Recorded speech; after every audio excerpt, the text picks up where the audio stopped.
Jeffy, Dan. Hi. Dan, Jeffy, doing Pat and Stu. How are you? Welcome to the show.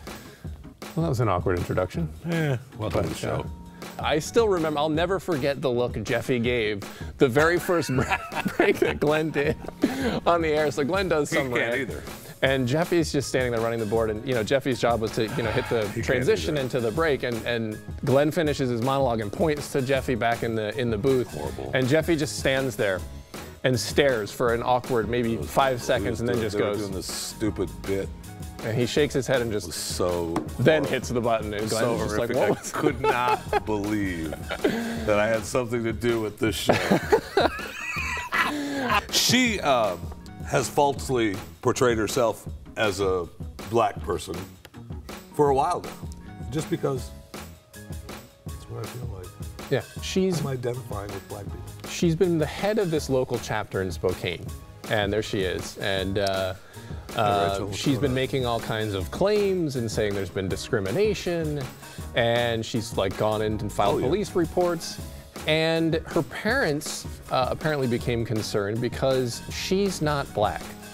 Her parents are white. This is the typical progressive stance on things. The ends justify the means. Glenn said it a million times. Absolutely. Like they don't care as long as you're going for the same end goal that you're going for. They don't care how you do it. So even though this lady has been approved, her parents are calling her a lying sack of crap, and that she's whiter than white. The parents just don't understand how she identifies as being black. The parents like we're Czechoslovakian, for crying out loud. We are the farthest thing from black you can possibly be. We found the picture of LeBron's. Are we going to be able to air that? Because I was told we weren't going to be able to air LeBron's junk mistake that did air on national television. Don't know why it can't be aired here. That's all I'm saying. And you're going to stick around to find out, or you've already Googled it, which is shame on you. Shame on you. You are a terrible person. If you're looking at the same one I looked at, keep looking, because you can't see. If you can find the spot where you can see something, let me know where it's at. Are you with me? I can't take it. I'm immediately dismissive of almost all of them. The only two I'm not is Rand Paul and Cruz, just because I feel like they're. And Cruz, to some degree, like I agree with most of his stances, so on that I like him, but I still feel like he has that percent of politician-ness. He does, well, so does Although Rand. he clearly takes stands. I mean, and so does Rand. Rand played the game a little bit. Oh my gosh. But to me, those guys are so far outside the mainstream Republican, and the establishment Republicans hate them. So that is a huge point in my book. Rand is looking a lot better these days. Rand is so much different than the other ones. I almost think I have to go.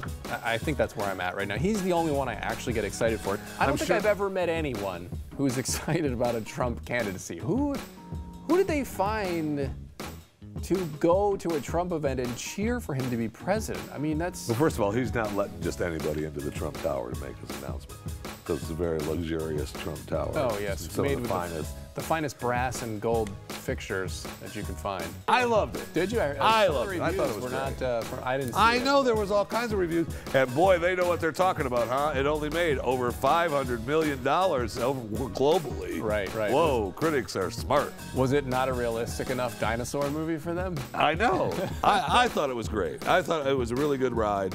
I liked the Jurassic Park series. I guess this is my review, isn't it? We're going to forget about the rest of the stories. It is incredibly cold in here. Oh, that is. And he's going to be sweating because you are a large could not disagree man. More.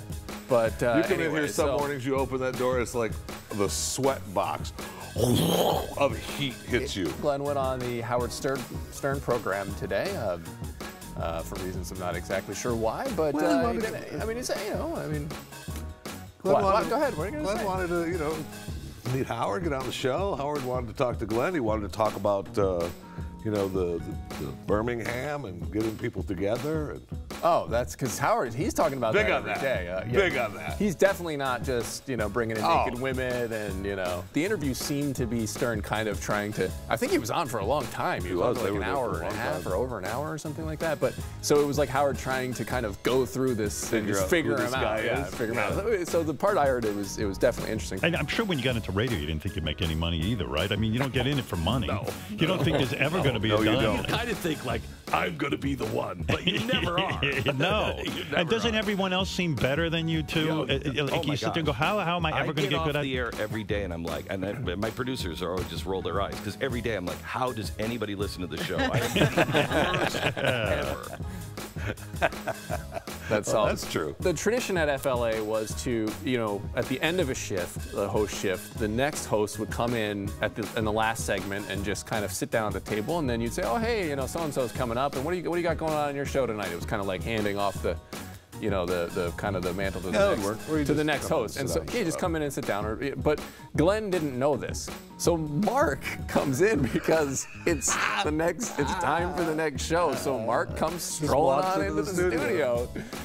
And Glenn, and he sits down right next to Glenn. And Glenn's just like, of course, distracted. And he's just on the air. He doesn't pause or go to break or anything. On the air, he just looks at this guy and he goes, looks back at the control room at us. He's like, who is this freak? Get this freak out of my studio.